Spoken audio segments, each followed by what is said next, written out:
just arrived. He said, no, get on the mic and talk jive. 1, 2, and you don't stop. Urbanator got the flavor influenced by post-bop. Broadly speaking, may be categorized as indecent, have been used in these programs we have been monitoring. And we have issued these reports, including the persons who have been using these indecent expressions and their political party affiliation. What we have seen in the study we have been conducting is that the incidence of the use of indecent language, the use of intemperate language, peaked at a certain point between August, September, October, there around. The incident peaked, that is, there was a very high level of the use of such expressions among the political party representatives, supporters, and affiliates who had discussions on radio programs or who called into radio discussion programs. However, in recent weeks, the trend has shifted drastically.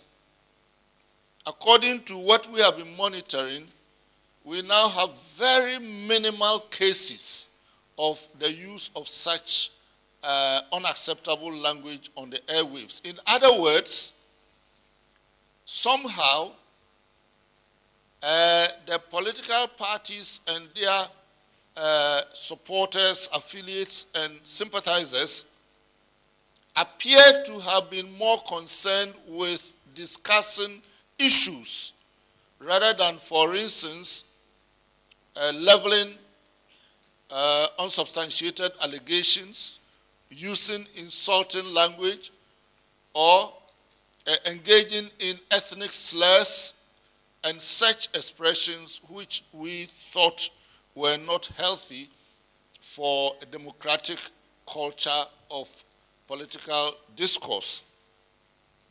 One important objective of that program was to promote issue-based discussion by politicians, by their affiliates, by their supporters, and so on, because we think that in a democracy, it is the right of the voter to know what any candidate has to offer them.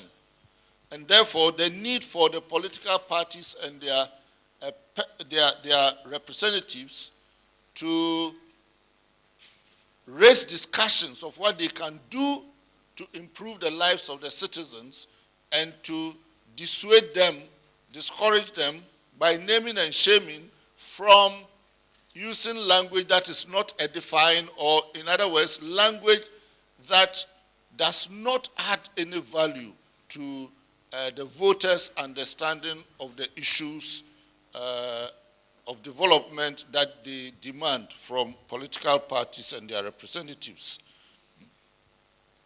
Another important issue why we engaged in this exercise was also to encourage radio stations to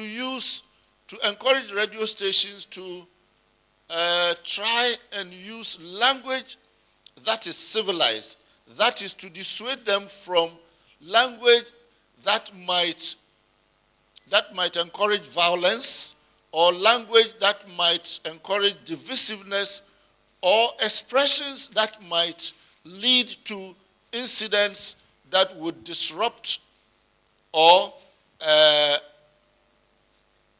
mar the democratic culture that we want to build in this country. Again, luckily, the incidence of such expressions appears to be coming down as we approach election day. Of course, there are still many problems, and we are likely to see some of these examples even this week. We have brought you here today to continue this discussion. Last week we were in Kumasi and we had very healthy, very encouraging discussion with managers and radio program hosts in Kumasi and then also some from the northern region. We had previously also done a live program here on the same issue, but 2-3 weeks ago, the difference was that we brought persons from Cote d'Ivoire and Kenya who had made studies or who had documented experiences of the media in the political crisis in those countries, political crisis that related to elections in Kenya and Cote d'Ivoire. At that time, we promised that we would hold this meeting today and that the highlight of this meeting today would be to invite an expert from Rwanda to come here to also share experiences with us concerning the use of radio for political purposes, and in this particular case, to share with us the experience of the rather infamous experience of the use of radio in the genocidal war in Rwanda. And happily today, we have our man from Rwanda who has joined us what radio did in Rwanda. Today we have somebody who knows what it was all about, to dispel the untruths, but also perhaps to shock us into thinking hard about how we use radio in any political discourse. Today also, to move on, before I move on, I would like therefore to introduce to you the gentleman to the far left, who is from Rwanda and who is a political scientist, but for the last 5 years or so was head of the Media High Council of Rwanda, the equivalent of the National Media Commission in Rwanda. He is on the extreme left of the high table. Next to Mr. Mulama is Mr. Sule Isiaka. Mr. Sule Isiaka is from Benin, and from his appearance, you can see that he's a Yoruba man. Mr. Sule Isiaka is a member of the board of directors of the Media Foundation for West Africa.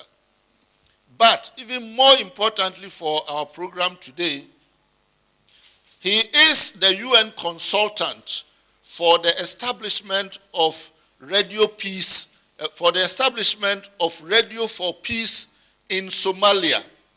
So, Mr. Sule Isiaka has been working and trying to get the Al-Shabaab, to behave. I hope he's not carrying a grenade in his hat. Mr. Sule Isiaka, apart from working for the UN as a consultant to establish the radio station in Somalia, in Mogadishu to be precise, he has for many decades worked with the Radio Netherlands, and before he retired, his last position was the director of the Africa Bureau of the Radio Netherlands in Hilversum in the Netherlands. He will also share with us experiences about radio in political discourse, radio and its role in political processes around Africa. He has knowledge and experience of this issue all around the continent, and he is the right person to give us a breadth of observations on the question of radio and politics in Africa.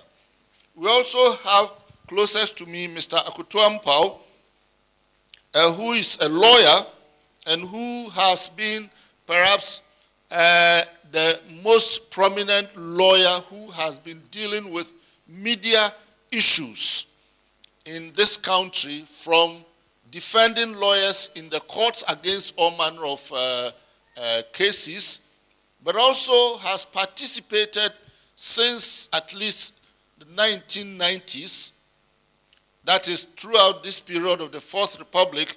Mr. Akoto Ampah has been very active in all the advocacy activities concerning media law reform in this country. I would like first to apologize for my English. As a very good Francophone, born Francophone, working Francophone, living Francophone, you can imagine that it is quite difficult for me to have a very good English, especially if you are journalists and or students, which means that you try to use a very good English language every day. First, then, please, my apology, especially not only because of the language, but because I will be translating in my head while talking to you ideas and concepts I have been thinking in French. So you understand. That's why that's why I'm trying to apologize. Thanks. Having said that, I would like, to praise Kwame, Professor Karikari, for extensive efforts to bring the media to a certain level, acceptable level in our sub-region.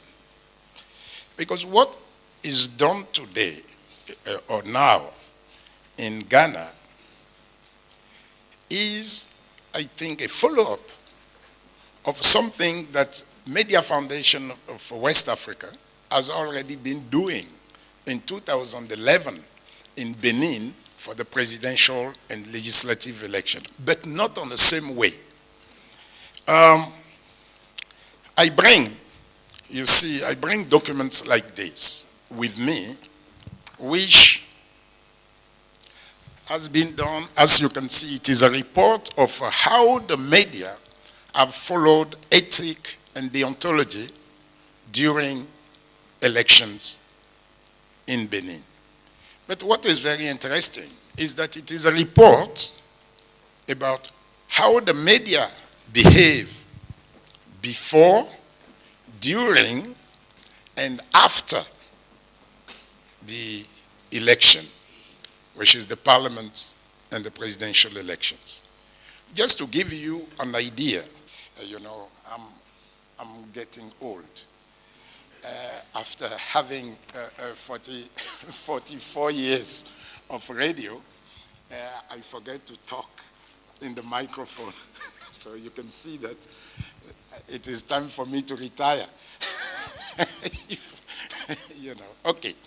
So for example, just to give you a clear idea, is that when it concerns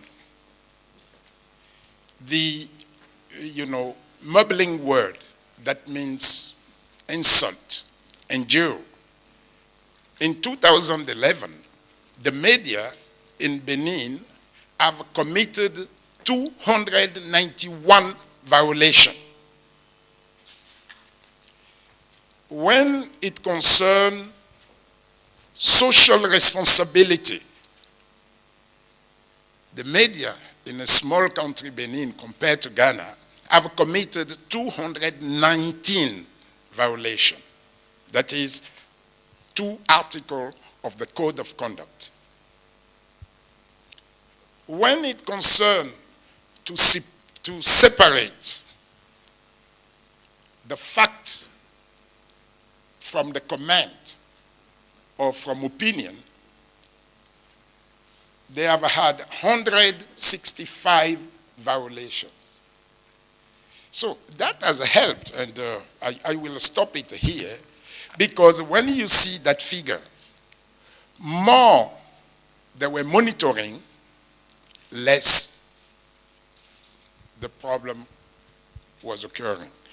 That means that I really, I congratulate the MFWA with that initiatives, because having now to do it like they have done it here, I am sure in the next election in West Africa, we will try to combine the two approach.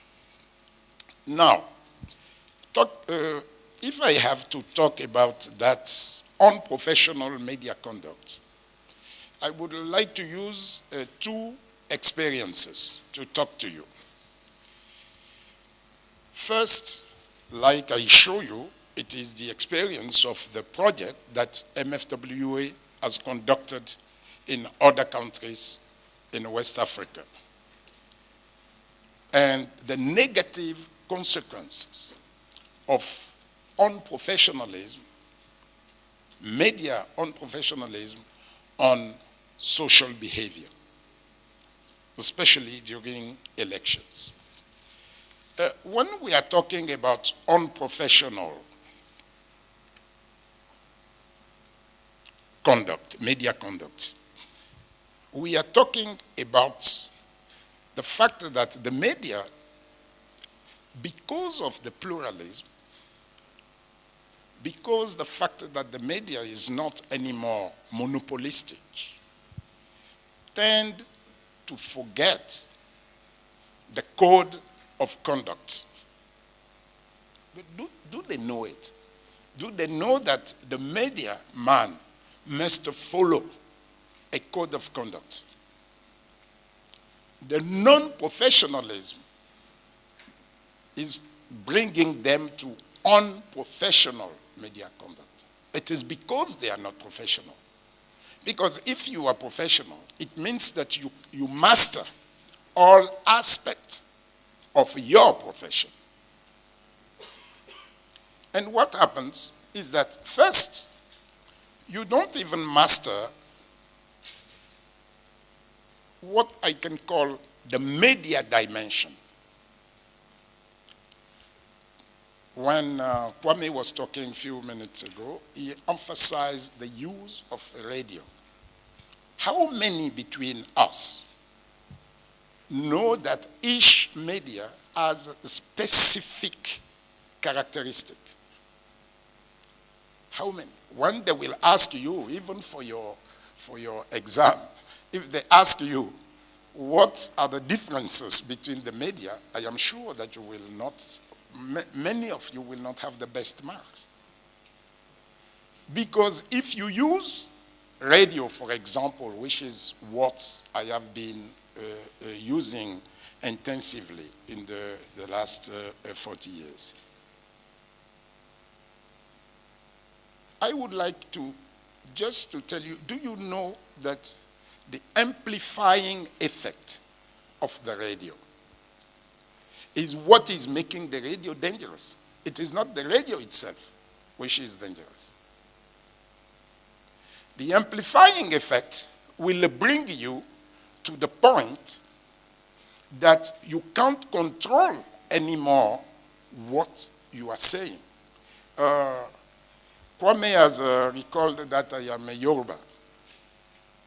Then I will use for you, a say, if it is not a proverb, Yoruba. When the word is like an egg, when it comes out, it breaks, and you can't put it together. You can't anymore put it together. And when it breaks in many ideas from the same word, which then show you the danger of manipulating word, bad word, non-efficient word, not well thought word, that you put then on radio, which is amplifying which has a characteristic of amplifying what you have said.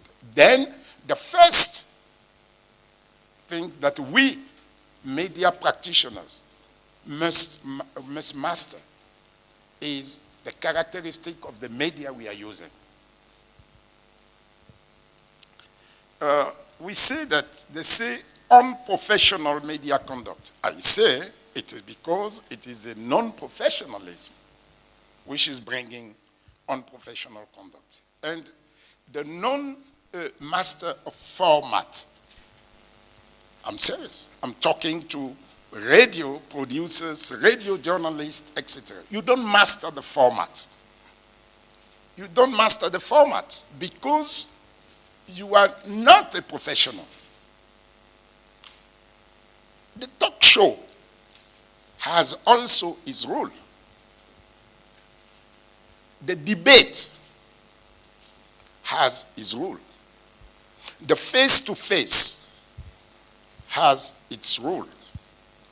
I am very glad to hear, like we have seen in Benin, that more you are monitoring the bad behavior, less you have unprofessional media conduct. Why? Because you are afraid to be exposed. What has brought you to the media is not the love of the media, but it is, the glamour. I am the one, even you imagine that 1 million person is listening to you when you are saying your nonsense. Which is not always, because when you will have media matrix, and that will happen also, because I am sure, more fast in Ghana than in other countries, because you start to have a big business. They want to know who has listened to what and how long. That is why Guinness will come to you to advertise. That is why even the political party will try to corrupt you in order that you invite one of the guys. You must be first, relevant. I am talking about the format, why? Because when we want to train in capacity building today, the first thing that we try with the African journalists is to oblige them to understand the media, but to understand also different formats of the program that they have to propose. Because the format itself is going to induce, is going to bring attitude.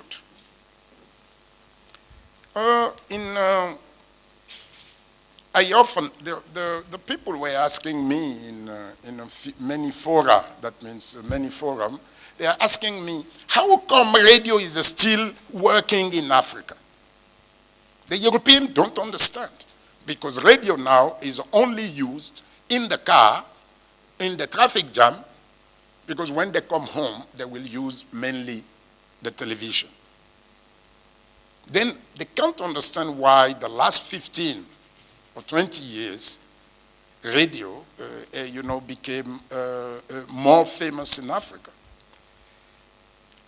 When you are a politician or you are an African pessimist, Afro-pessimistic guy who asks me that question, I don't answer. I simply let you in your stupidity. But when you are a media man or a researcher or somebody making research, I simply have a clear answer for you. I say that radio is technological extension of oral culture. I repeat, radio is technological extension of oral culture. Do you see yourself enduring in Twi or in Gain? Do you see yourself enduring somebody simply because you want to talk to him? Do you let somebody endure your parents? Do you let, when you are in the oral culture, do you let someone using bad word?